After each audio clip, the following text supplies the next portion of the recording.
A reunião de apresentação da minuta da Lei de Revisão do Plano Diretor de Maringá foi só mais uma das etapas das várias que desde 2018 colocaram em debate o futuro da cidade e da regulação de seu crescimento, mas foi também a mais quente em termos de participação popular. Houve muitas críticas e pedidos de modificações. O auditório Hélio Moreira, anexo à prefeitura, ficou completamente lotado na noite desta segunda-feira. E entre os presentes, a maioria não era constituída por delegados que terão direito a voto no dia 12 de agosto, quando acontecerá a primeira das duas conferências que votarão e aprovarão o texto que depois será enviado à Câmara para ser aprovado e virar lei. Os 156 delegados que terão a missão de aprovar o texto final já foram escolhidos em uma etapa anterior. E por isso, a reunião de apresentação da minuta serviu apenas para recolher as últimas demandas e criticidades percebidas pela população.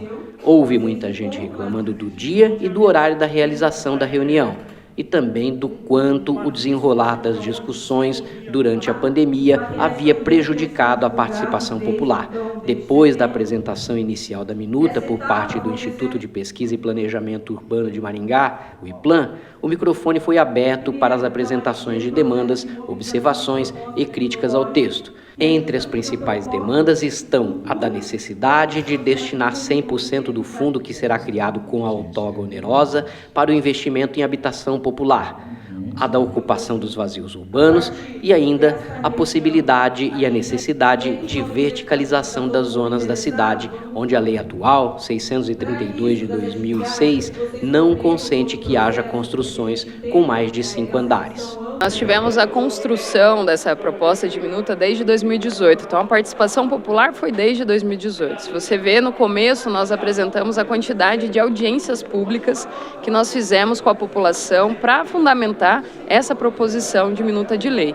Então, claro, com certeza que continua a participação popular, a gente tem muitas contribuições de pessoas que entendem a forma ou a maneira de pôr alguns assuntos um pouco diferente, na verdade complementar do que já está proposto. Eu chamei atenção para a questão do macrozoneamento não ter sido feito parte da etapa 3, que estava acordado, dando oportunidade de um debate mais amplo para que a gente entendesse esse macrozoneamento posto aqui.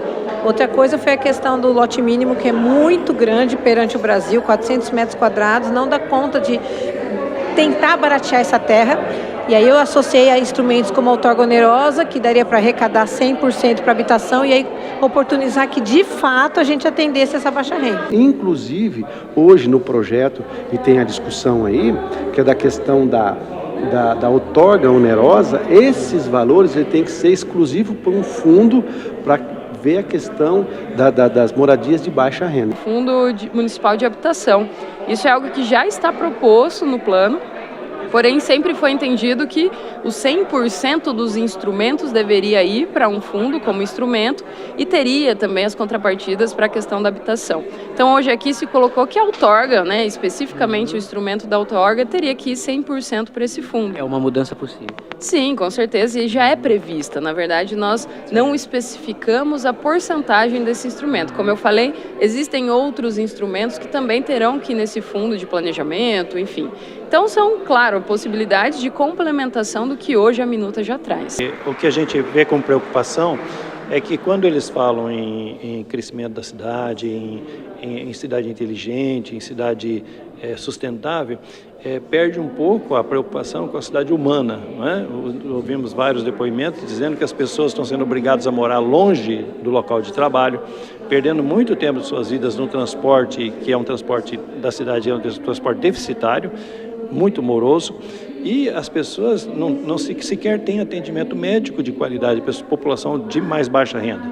Né? Você vê no hospital universitário as pessoas sendo atendidas às vezes em maca, no corredor, quando na verdade a cidade de Maringá é uma cidade muito rica. Então a cidade de Maringá precisa ser uma cidade mais humana. Uma das lutas nossas lá pela nossa região é com relação à não verticalização da zona 38 e 39. A gente já tem uma situação posta, que é a situação do Eurogarden, mas o que a gente cobra muito é a acessibilidade. Está sendo criado algumas situações dos projetos EIS, nós não somos contra. O problema é que nós moradores já hoje, somos mais de 30 mil, já temos poucas vias de acesso à cidade. Então a gente está Falta equipamento público, a gente é uma população já esquecida, já periférica, a gente tem uma região que não tem uma biblioteca pública. A gente não tem acesso aos nossos jovens para educação, para um contraturno escolar de qualidade. Então a gente pede equipamento público nesse plano diretor e que seja verificada essa situação, porque nós também queremos acesso à cidade. Nós temos que entender a verticalização como um instrumento de ocupação do território.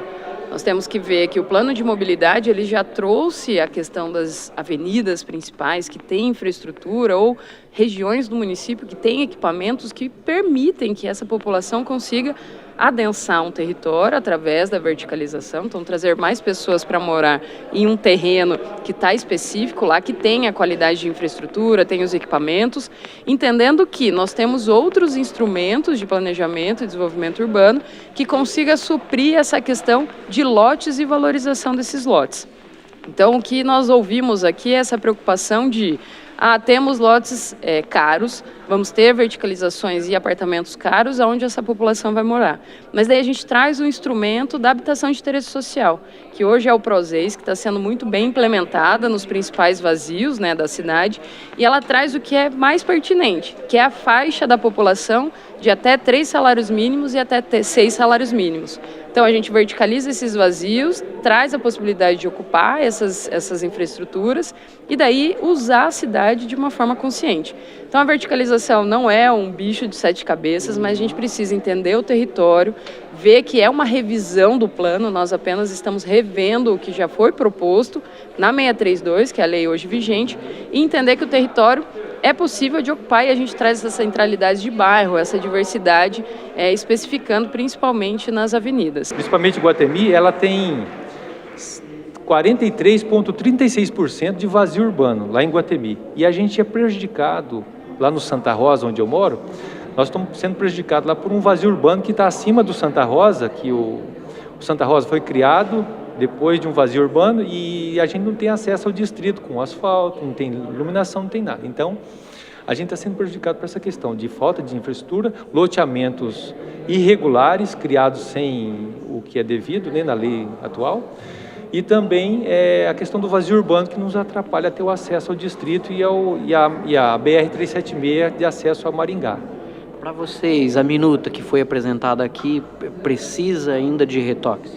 Então, precisa, porque a gente precisa incluir dentro dessa minuta, e aí coloquei como sugestão ali, que o plano diretor tenha como diretriz ou princípios, né, que tenha como, a gente colocou como contribuição assim, que sejam regularizados e implantada a infraestrutura completa com asfalto, rede de esgoto, arborização e tudo mais, em todos, não só lá no Iguatemi ou na PGT4, mas em todos os loteamentos de Maringá, né?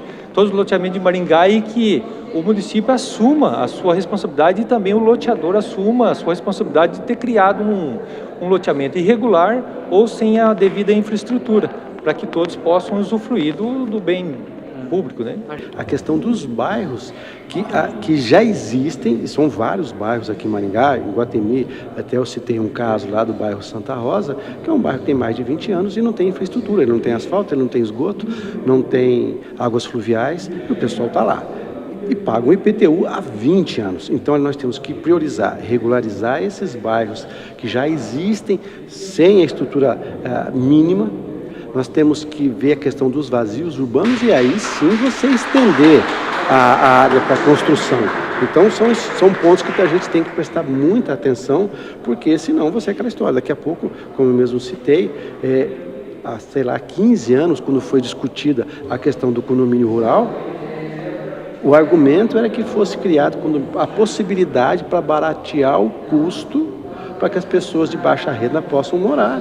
E logo na sequência surgiu o Jardins de Monet, que não tem nada de baixa renda. Então nós temos que priorizar a questão da baixa renda. A especulação, a gente tem o IPTU progressivo no tempo, que são lotes vazios, como foi dado exemplo aqui, a Zona Norte tem vários lotes vazios, e às vezes do mesmo proprietário. Então a gente identifica essa situação e coloca uma metragem. Então, por exemplo, tá? Eu vou colocar um exemplo aqui bem genérico. Eu tenho 5 lotes de 400 metros que eu estou lá deixando valorizar para eu vender com custo maior. A prefeitura, aplicando esse instrumento, ela consegue obrigar com que esse proprietário utilize esse terreno, construa habitação e venda, comercialize esse terreno de uma forma que não exista especulação. Claro que a cidade, ela trabalha por si só, a gente tem essas questões de, o IBGE trouxe 410 mil aproximadamente, então a gente tem esse fluxo, essa movimentação que tem que também ser levado em conta. Porque eles vêm com a ideia de verticalização, já teve um projeto, uma tentativa de verticalizar, já teve tentativa de transformar ruas nossas lá em ruas comerciais e a gente tem reagido e conseguido reverter isso. A gente não vê interesse, quando eles falam interesse em verticalizar, porque isso vai trazer a população de baixa renda a morar, é o que eles já falaram, ninguém vai comprar um terreno de 5 milhões para construir uma casa popular. Isso é uma mentira. É um interesse puramente econômico. Dia 15 nós estaremos recebendo o formulário, está disponível no site da Prefeitura, assim como a proposta da minuta de lei e o macrozoneamento, mas nós temos que reforçar, os delegados já foram eleitos e a população tem que buscar esses nomes, esses representantes, para que possa realmente representar os ideais e os interesses que a sociedade civil tem, porque eles vão ter o direito de voz e voto. Claro que nós temos a questão da ocupação da Câmara, porque vai ser lá, então nós temos uma ocupação de 200 pessoas, então a gente abriu para 40 inscrições que possam participar com direito à voz, sem direito a voto. Então, nós temos ainda até dia 12 e 19 de agosto essas possibilidades ainda de troca com a população, tirando algumas dúvidas e também instruindo para que possa realmente procurar esses representantes já eleitos. A revisão do plano diretor acontece a cada 10 anos, é prevista na Constituição Federal, na Constituição Estadual, na Lei Orgânica do Município de Maringá e na Lei Federal número 10.257 de 2001, também conhecida como Estatuto da Cidade. Até o dia 15 de julho, será possível apresentar sugestões ao texto da minuta. A composição do grupo de 156 delegados que votarão a aprovação do texto nas duas conferências dos dias 12 e 19 de agosto é composta por 78 membros da sociedade civil e 78 do serviço público, legislativo e executivo.